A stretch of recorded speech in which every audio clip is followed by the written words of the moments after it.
But man, if there is a kryptonite that Trump has, it is black female prosecutors, right? Like Fani Willis, Letitia James, Tanya Chutkin, now Kamala Harris, and he's proving it. And honestly, this week has been the weird race science week as right? And when she turned black, and I want everyone listening to know that if I ever go into politics, God forbid, I've always been Chinese. I've always enjoyed black sesame buns.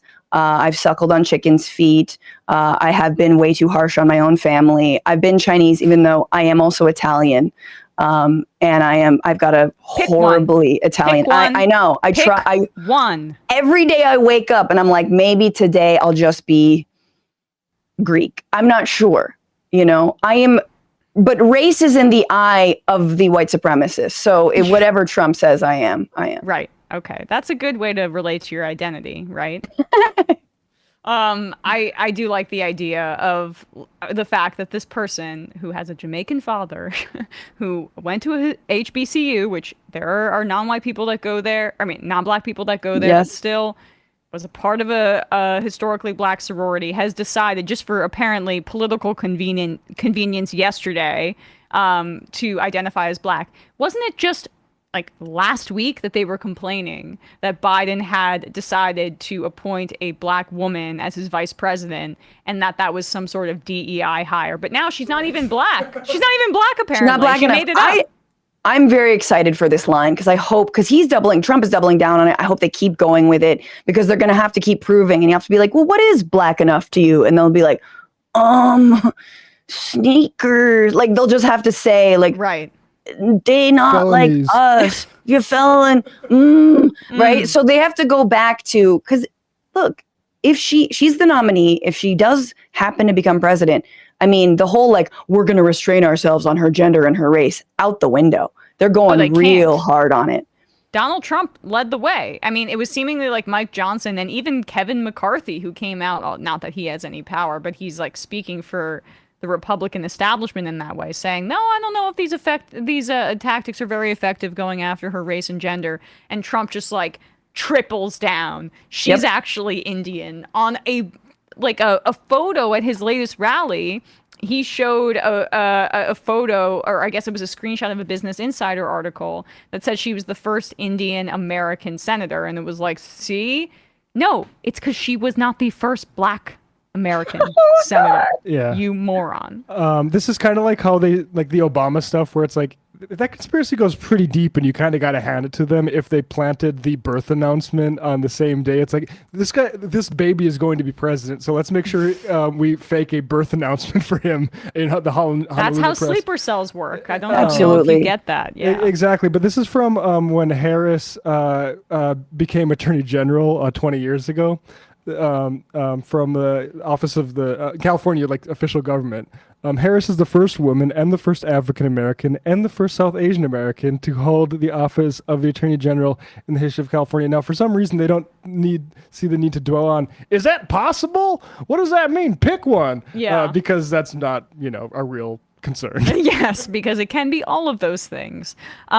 So did you see this, Francesca, that one of the richest people on the planet, Elon Musk, posted a deepfake ad for Kamala Harris after it was announced that he was donating $45 million a month to the Trump campaign? Well, I don't know if I'm going to, not going to do it. After seeing the poll numbers and also not having the money, wanting to. This is what happens when you buy. He literally saw Trump try to get assassinated and thought the thumbs up thing and the fight thing was going to win the election. Right. Yeah. I was in the K-hole when I offered $45 million a month. Sorry. But then the identity of the shooter was just wrong. So. Sucks. Right. It was oh, we can't. Also, he may have had a history of anti-Semitic posts and was a registered Republican. AR-15, we love that gun. Yeah.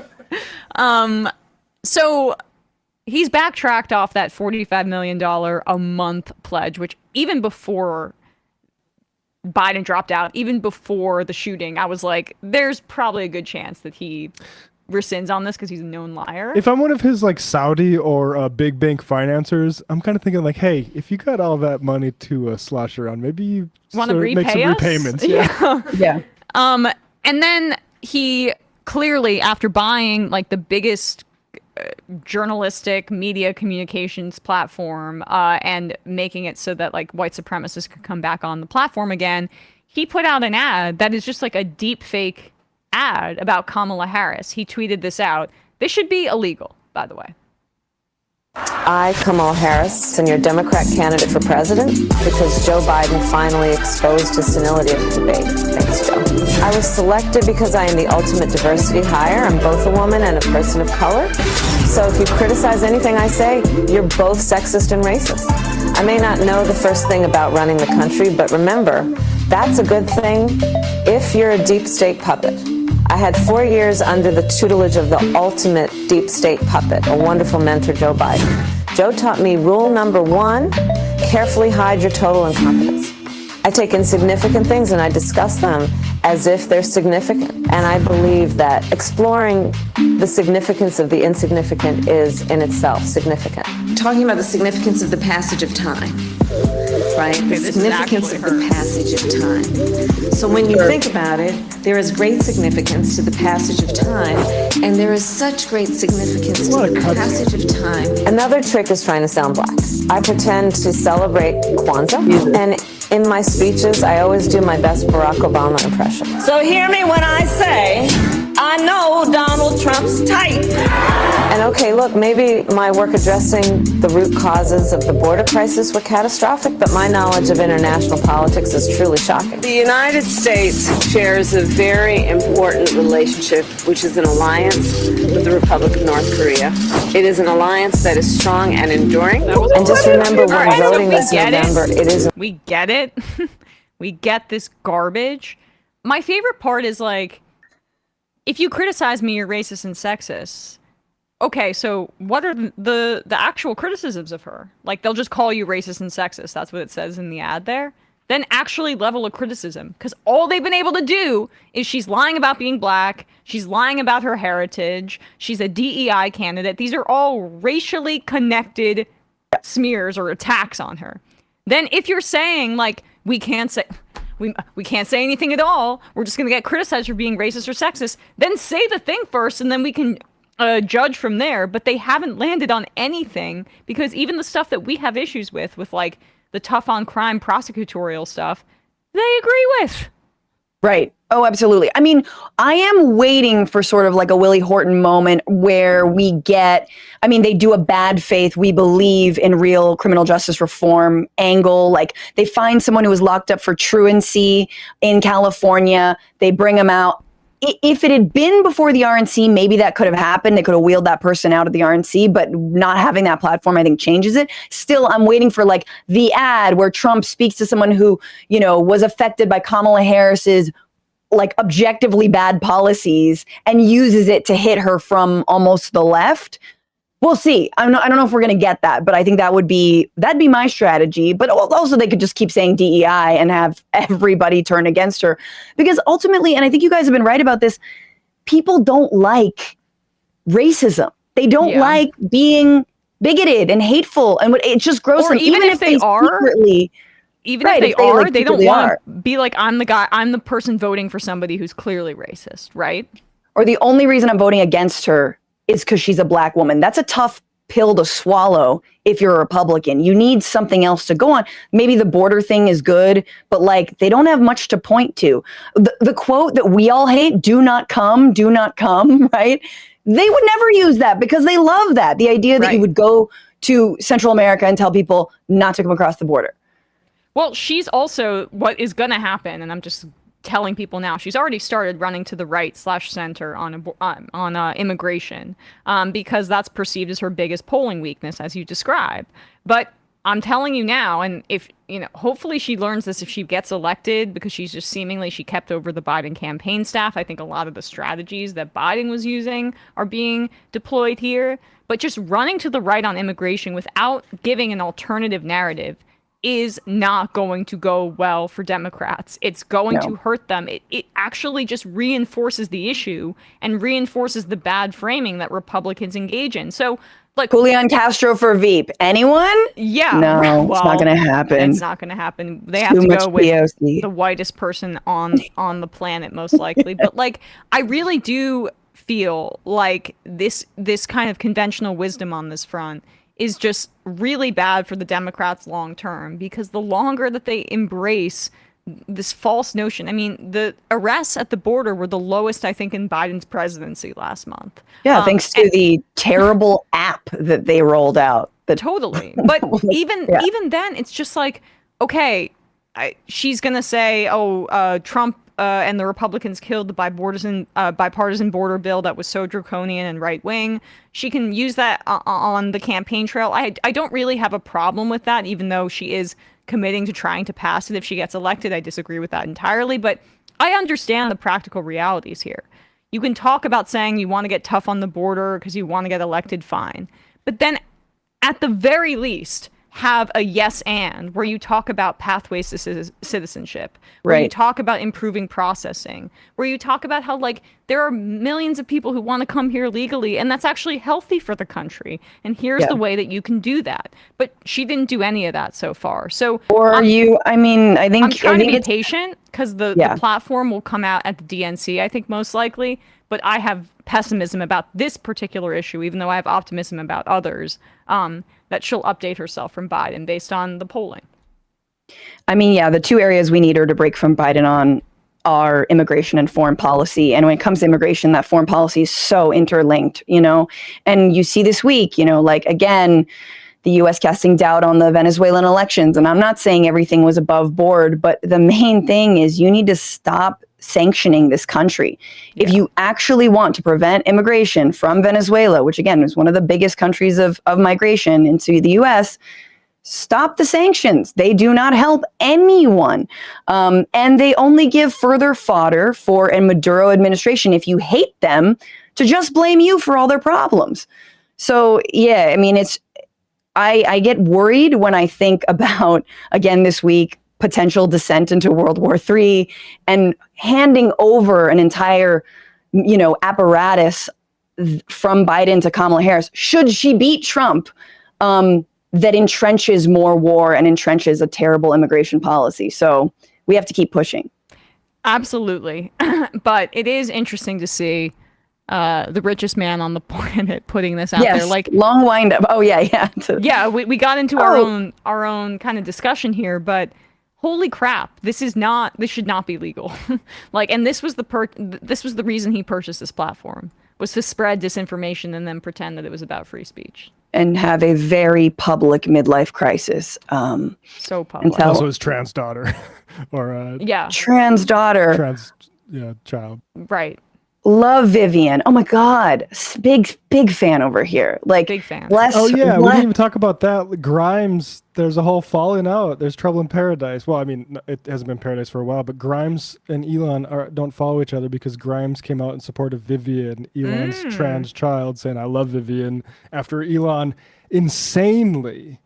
And, like, I'm not a parent, but I can't imagine saying that about any person I parented, that they're dead to me. Yeah. Because But why they are dead? Because they are trans. Matt. Because the woke mind virus numb-numbed them. Just. Of course. We forgot about that. Right. Yeah, it's a bad dad. He is a terrible dad. The bad dads. That's what they should run on. Like Elon, Trump. Like, divorced bad dads. That's why they tried to the RNC. Like, look at all these people that are related to Trump that love him. Yeah, JD Vance, when's he going to get divorced? Like 3 years from now? I mean, I think Usha's self-hatred knows no bottom. I think we might be dealing with another Melania here. I mean, she clerked for Brett Kavanaugh and John Roberts after being a registered Democrat until the year they got married in 2014. And then she started clerking for them. Like, it almost, I know that sounds like Pollyannish or naive, but I still can't believe that there are people who are educated in that manner, but whose beliefs are so easily turned on a dime when they see dollar signs in front of them. Yep. Yeah, look, if I were Harris, I definitely would speak. I would defend Usha, even though she doesn't deserve defense. But I just think it would be really funny, one South Asian woman in the public eye to another being like, girl, blink twice, or something. Like, we have a program for you to get out of here. But yeah, we won't see that. Francesca, where can people find your work? The Bitchuation Room? Hey, stand up, all that. Thank you so much for having me. Franny Fio on all the things. YouTube.com/Franny Fio is the Bitchuation Room. Tuesdays, Wednesdays, and Fridays, 1 p.m. Pacific, 4 p.m. Eastern. And I'll be live in Chicago for the DNC. It's going to be wild. The Bitchuation Room will be live with Bad Hasbara, Matt Lieb's podcast. That's Monday, August 19th. And John Idarola will be a guest on that from The Damage Report. And then a lot of other... him. Yeah. I mean, look. What an asshole. I mean, truly, like, when you think of toxic white male, it's hard for me to think of anybody more of a fragile, toxic presence. Absolutely. It's that board game vibes, just so misogynist. Why does he have so many? He's got so many board games. Spreading all over his house. Yeah. I mean, it's the equivalent, right, of like collecting ladies' panties. That's how problematic it is, all those board games. Okay, I feel like I need to stand in for John. That's good. We're being facetious. We love John. Facetious. That's John is like the antidote to all toxic masculinity. That's exactly right. Right. He is the least toxic male. That's why it's funny to call him a toxic male. Do you play board games, Matt? I'm hearing board game defense. I'm not a board game player. No, I think that's weird. No, but he's just defending others. John, because I feel bad for him saying it's like he collects panties.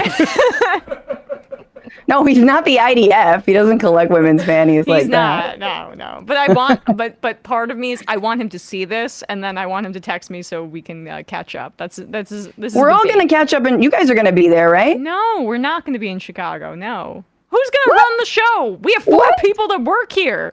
Well, you just set up in a little Airbnb or something with bad Wi-Fi. I mean, like, gotta be honest, we barely have the money to freaking fix the air conditioner. I'm sweating right now. Yeah, it's so hot in here. Oh, God. That's why Sam took off. He was like, nope, can't do another day. Yes, everyone come out. There should be a link in the description. And thank you guys so much. Love you, missed you. Happy that Joe Biden is no longer a hostage. Yes. He was being held hostage by everyone in his administration. Kind of ironic that the only hostage Biden was able to free in 10 months was himself. But anyway, take good care, guys. Appreciate you. Hey, folks, don't forget to hit the subscribe button and check out our daily show. We do it every day at 12 p.m. Eastern for about 2.5 hours. We even take phone calls. You should check that out.